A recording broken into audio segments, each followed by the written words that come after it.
It's an honor to have former Buffalo Bills head coach Marv Levy here. Marv, when you come back to the Super Bowl, given the 4 straight but the 4 losses, do you have good memories or bad memories about Super Bowls? Well, no, I don't associate the previous ones with it, Bill. As far as memories, sure, when we reflect back in the years of past, we would love to have won those 4 games or even one of them. We didn't.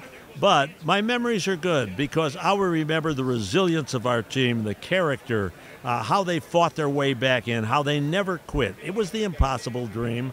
I'll remember the excitement, the exhilaration. I'll remember the adrenaline flowing. So I remember the good things. I come back. It's a totally different experience to come back as a non-participant, but it's exciting, too, in this vein. How tough is it to prep a team for this game? Tough. It's no tougher than any other one. The biggest thing you have to do is convince your players that they're not there for the hoopla. They're not there for the big party. They're there to get ready for a game, that they're going against a worthy opponent, that they have to concentrate on the task at hand. They have to put aside the distractions, take care of all the ticket requests you get the week before you get there, and it's all football once you arrive, other than your obligations to the media. You're a Hall of Fame coach, but I want to ask you this. Would you trade the 4 appearances for 1 win if you had to do it again? I have been asked that question, actually, and it's one of those difficult ones, one of those and since it's hypothetical, I don't have to make that decision. It's like asking somebody, who do you love more, your mother or your father? Do you talk to? I mean, do you ever look back on it again? We're talking hypotheticals, but the Bills were a fascinating story and a great football team. Had Scott Norwood made that field goal, do you think you might have maybe won 3 out of 4? I mean, do you ever think about that one? Well, how close that was in that first one there. Certainly, how close it was. 47 yards away, fewer than 50% of those are made. But here it went, 2 feet outside the right upright. And what a difference in feeling and exhilaration on our sideline and theirs. They won the game fair and square. Who knows what would have? Maybe we wouldn't even gotten back if he had made it. Maybe the driving motivation to rectify what had happened wouldn't have driven our team. It's amazing though, and I so admire what you guys have done and what you've done. You managed to make a positive out of all of that. What's the lesson to be learned from those days? Never give in, never quit.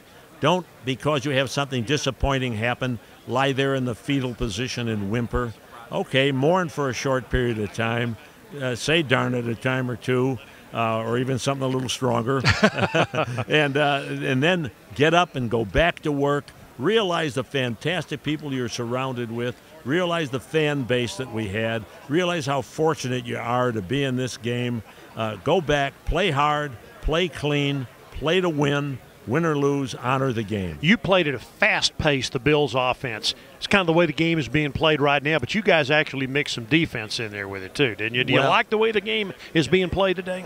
Well, every enterprise evolves. Football has evolved from the 20 years ago that we first came to the Super Bowl. Journalism's evolved. Medicine has. Technology has. Things change, and you got to change with the times, or the times are going to change you, Coach. So you better change with the times.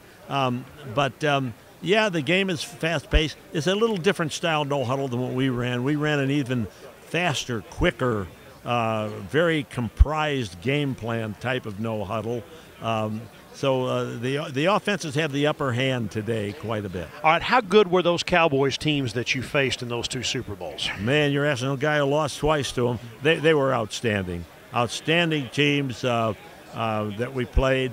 The strange one, the one that we got just torn apart in that 52-17 game, all year long we had won the giveaway-takeaway battle. But in that game, we had 9 giveaways. 9 turnovers, fumbles, interceptions. They were an outstanding team. Outstanding, and we knew they were a tough team. I give them great respect.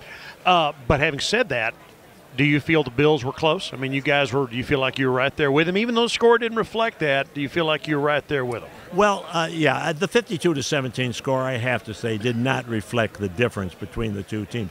Actually, the next year, We had a regular season game in Dallas. Which you won.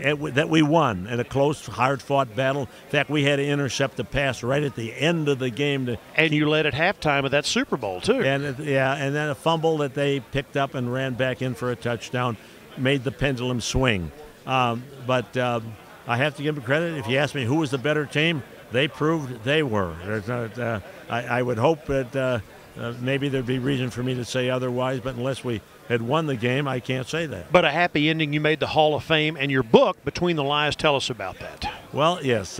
Actually, I have just completed a few months ago writing a novel, a work of pure fiction. First novel I've ever written, and at the age of 85.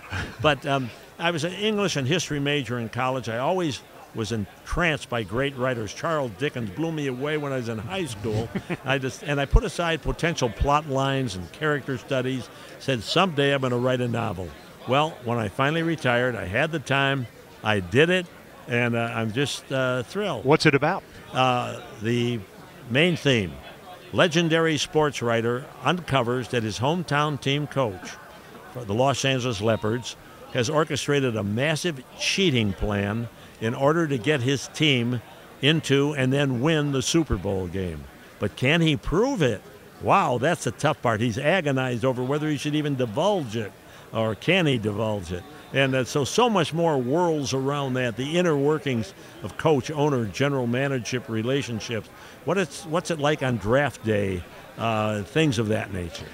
Congratulations, Marv. And again, it's a pleasure. I got to go read that book. I'll be one of the first in line, okay? Okay, good deal. Hope you enjoy it. Hall of Fame coach Marv Levy.